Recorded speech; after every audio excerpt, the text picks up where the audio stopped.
লালন দর্শন এবং মানবতা বোধকে প্রজন্ম থেকে প্রজন্মে ছড়িয়ে দিতে এবছরই প্রথম সরকারিভাবে পালিত হচ্ছে লালন শাহের ১৩৫তম দিবস।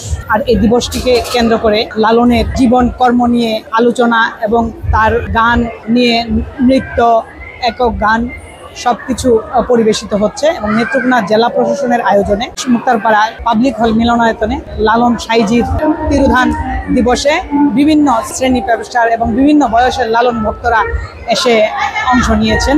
এই যে উৎসবটা করা হয়েছে, মানে এখানে নাচতে পেরে অনেক গর্ববোধ করছি। আমি অনেক গর্বিত যে এই প্রোগ্রামটা আমি নাচ করতে পেরেছি। এটা এই বাংলার একদম প্রাচীন ঐতিহ্য এবং এটা হচ্ছে আবহাওয়া। আমাদের মধ্যে দিয়ে লালনের এই তিরোধান দিবসে আমরা লালনের সেই চিন্তা প্রত্যেকের সাথে চলতে চাই সারা জীবন।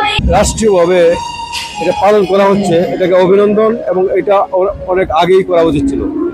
বাঙালির জাতিসত্তার নির্মাতাদের একজন লালন। ফ্রান্সের কবি এলেন্স বার্গ এবং কাজী নজরুল, রবীন্দ্রনাথ ঠাকুর, গগন হরকরার মতো বহু জ্ঞানী গুণী যুগে যুগে প্রভাবিত হয়েছে। এটি ছড়িয়ে যাবে দেশব্যাপী এবং সেই নতুন প্রজন্ম একটি মানবতা বোধ নিয়ে গড়ে উঠবে, এটি প্রত্যাশা সকলের। আলপনা বেগম, সময় সংবাদ, নেত্রকোনা।